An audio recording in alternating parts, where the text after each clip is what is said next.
বলেন যে 1 টাকা খরচ করলে এরপরে হলো ভাই দুস্থ।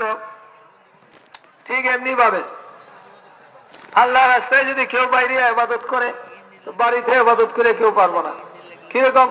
আল্লাহ রাসূলে ফরমাইছেন, কেউ যদি আল্লাহ রাস্তায় বাইরে নামাজ পড়ে, রোজা রাখে, জিকির করে, তো বাড়ির থেকে 49 কোটি গুণ নেকি বেশি পাইব।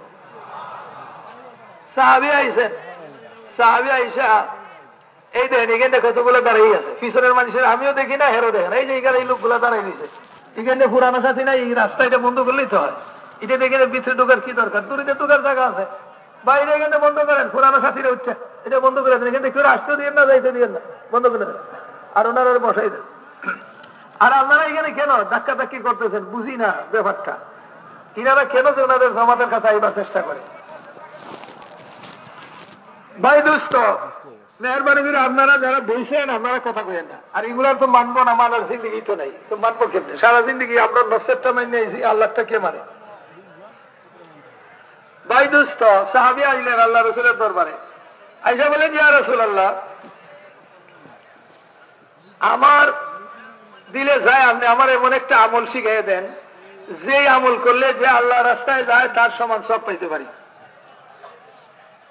আল্লাহ রাসূলে বললেন, তোমার এই শক্তি নাই। বলে, তবুও দেন না ইয়া রাসূলুল্লাহ, একটা আমল শিখিয়ে দেন। বলে, তোমার এই শক্তি নাই। রাসূল পাক সাল্লাল্লাহু আলাইহি ওয়াসাল্লাম আবারও বলেন, এসরা বারবার বলতেন, ইয়া রাসূলুল্লাহ, আপনি আমারে মেহরবানি করে এমন একটা আমল শিখিয়ে দেন, যে আমল করলে আল্লাহ রাস্তায় জানেওয়ালাদের সমান সওয়াব পাই। রাসূল পাক সাল্লাল্লাহু আলাইহি ওয়াসাল্লাম ফরমাইলেন যে, শোনো, এক ব্যক্তি আল্লাহ রাস্তায় বাইরে, সে যে দিন বাইরে গেল, ওই দিন থেকে তুমি মসজিদে ঢুকিয়া নামাজ শুরু করবে, আর ওই দিন থেকে তুমি রোজা রাখবে। যতদিন ওই লোক আল্লাহর রাস্তায় থাকবে, ততদিন 1000 তুমি নামাজই পড়তে হবে, আর 1000 রোজা রাখতে হবে। রোজাও ভাঙতে পারবে না, আর রোজাও ছাড়তে পারবে না, আর নামাজও বন্ধ করতে পারবে না। সাহাবী উঠে বলেন যে, ইয়া রাসূলুল্লাহ, আইয়ুনা ইউতিকু যালিকা, এইটা তো সম্ভব না। এই কাম কেমনে করবো? একজন চলে গেল 4 মাসের লেগে, 6 মাসের জন্য আমি 1000 6 মাস রোজা, 6 মাস নামাজ, এটা তো পারতাম না। বলে যে, শোনো, তাইলে ইয়াদ রাখো, যে এই ব্যক্তি আল্লাহ রাস্তায় বাইরে গেল, সেই লোকটায় সারা রাত্র নামাজ পড়া, সারা দিন রোজা রাখার সমান সওয়াব আল্লাহ তারে এমনিই দিতে থাকে। এমনি না বাড়ি ঘর ছেড়ে যাওয়া যায়, আল্লাহর দরবারে বিশাল দাম। আরেকজন আইসেন মালদার সাহাবী, আইসা বলে, ইয়া রাসূলুল্লাহ, আয় আল্লাহর রাসূল, আমি আমার আল্লাহ মাল দিছে, আমার অনেক মাল আছে, এই মাল খরচ করিয়া যেই ব্যক্তি আল্লাহ রাস্তায় যায়, আল্লাহ রাস্তায় দ্বীনের জন্য মেহনত করে, তার সমান সওয়াব কি আমি হাসিল করতে পারবো? সাহাবী বললেন, এই কথা বললেন। আল্লাহ রাসূলে ফরমাইলেন যে, তোমার কত মাল আছে? সাহাবীটা বলেন, ইয়া রাসূলুল্লাহ, 6000। বুঝেননি? আজকে থেকে কত বছর আগে? কত? আরে প্রায় 1500 বছর হয়ে গেছে। ওই সময়, যেই সময়ে সাধারণ মানুষগুলো 1000-এর বেশি সংখ্যা জানতো না, এরা এমনি এমনি হিসাব দেখাইতো, এইটা আর এটা, মানে 5 আঙ্গুলে আর 5 আঙ্গুলে কত? 10, এই হিসাবে হিসাব করতো। ওই জমানায় 5,00,000 মানে কি, এই জমানার 5 লক্ষর চেয়েও বেশি, যেখানে মানুষের পয়সাই জমা করতে পাইতো না। তো ওনার কাছে এটা বড় মাল ধারণী। রাসূল পাক সাল্লাল্লাহু আলাইহি ওয়াসাল্লাম ফরমাইলেন, ও আমার সাহাবী, শোনো, এক ব্যক্তি আল্লাহর রাস্তায় বাইরেছে, বাহির হইয়া ঘুমের সময় আইছে, ওই লোকটায় ঘুমাইতেছে। ওই লোকটায় কি করতেছে ভাই? ঘুমাইতেছে। তো এই লোক ঘুমের ভিতরে যে সওয়াব পাবে, আল্লাহর রাস্তায় যাইয়া কি মানুষ ঘুমায় না? কিরে ভাই, ঘুমায় কি ঘুমায় না? আপনারা যে 3 দিনের জমাতে গেছেন, ঘুমাইছেনই না ঘুমান নাই? নেত্রকোনা মানুষ ঘুমায় না, ঘুমাইছেন তো? রাত্র হয়ে গেছে, এশার নামাজ শেষ, মুজাকেরা শেষ, ঘুমাইছি। আল্লাহ রাসূল ফরমান যে, আল্লাহ রাস্তায় বাইরে এই লোকটায় ঘুমের ভিতরে যে সওয়াব পাবে, তোমার সমস্ত মাল খরচ করে তার ঘুমের সমান নাকি হাসিল করতে পারবে। আচ্ছা ভাই, এখন চিন্তা করেন, তবলিগে গেলে কি সব ঘুমায় নাকি, না কিছু আমলও করে? হ্যাঁ, তো ঘুমের মধ্যে যদি এত নেকি হয়, তাহলে তালিম করলে কত নেকি হবে? ঘুমের মধ্যে যদি এত নেকি হয়, তাইলে কোরআন শিখলে কত নেকি? ঘুমের মধ্যে যদি এত নেকি হয়, তাইলে ভাই দোস্ত মুশারা করলে কত নেকি? ঘুমের মধ্যে যদি এত নেকি হয়, তাকবীরুল নামাজের কত নেকি? ঘুমের মধ্যে যদি এত নেকি হয়, লোকের তশকিল করে বাড়ির থেকে খুশামত করে হাত পায়ে ধরে বাইর করলে কত নেকি?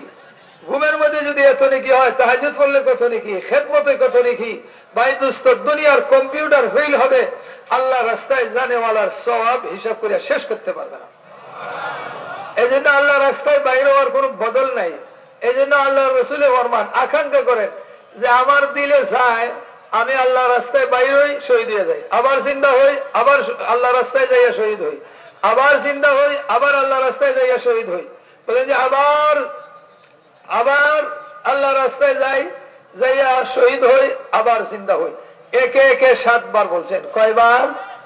7 বারই কথা বলছেন। এটার গুরুত্বটা কত?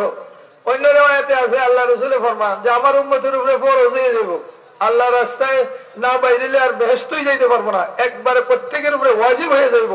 এই কথা যদি না হইতো ডর, তাহলে আমি কোনোদিন মদিনায় বসাই থাকতাম না, সব জামাতের সাথে বাইরে যাইতাম।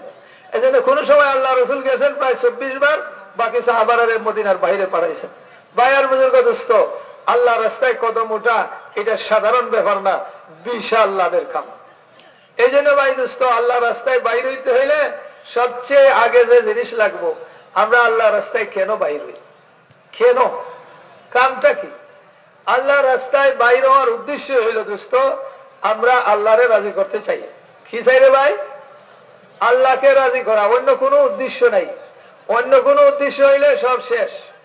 আল্লাহ পাকে ওই আমল কবুল করেন যেটা শুধু আল্লাহর জন্য হয়, আর এছাড়া যদি অন্য কোন নিয়ত এটার মধ্যে শরীক হয়, তাইলে আল্লাহ পাক রব্বুল আলামিন আর সেই আমল কবুল করেন না।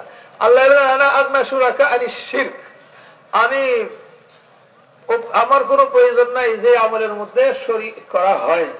একটু শরীক হয়ে গেলেই আমলটা বরবাদ হয়ে গেল। এই জন্য ভাই, যদি তবলিগো যায় কেউ নিয়তে যে আমার অসুখ ভালো হইব, কেউ যায় তবলিগো হয় যে আমি কেস থেকে বাঁচিয়ে যাইব, এইরকম দোয়া ভরেন, আল্লাহুম্মা হাওয়ালাইনা ওয়ালা আলাইনা, আল্লাহুম্মা হাওয়ালাইনা ওয়ালা আলাইনা দোয়া পড়তে থাকেন।